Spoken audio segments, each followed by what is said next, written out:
శంకర్ విషయంలో అసలు విషయం చెప్పి ఒక్కసారిగా పెద్ద షాకే ఇస్తుంది ఈ వెన్నెల.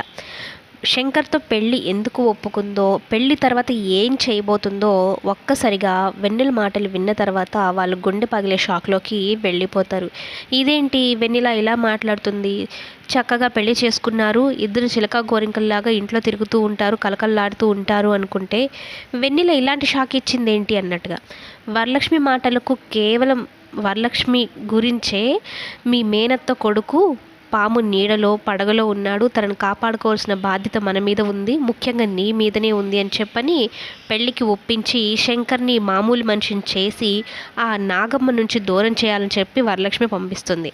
అయితే వరలక్ష్మి ఈ నాగమ్మతో మాట్లాడుతున్నప్పుడు నాగమ్మ ఓ తెగ గొప్పలు పోతుందనమాట. ఇక నా కాలి కింద చెప్పులాగా నీ కూతురు ఉండబోతుంది అంటే ఎవరు ఉండబోతున్నారో, ఎవరు ఎవరికి అస్త్రంలా మారబోతున్నారో నాకు మొత్తం తెలుసు. నువ్వు నన్ను ఇప్పుడు తెలివి తక్కువదాను అనుకోవచ్చు, కానీ నా తెలివి తర్వాత చూసిన తర్వాత నీకు అప్పుడు అర్థమవుతుంది అన్నట్టు చెప్తుందనమాట.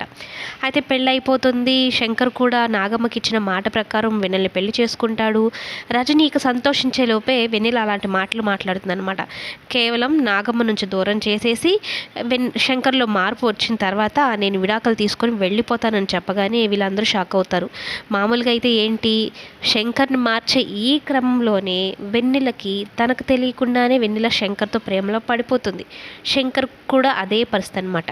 శంకర్ ప్రేమకి లొంగే మనిషి.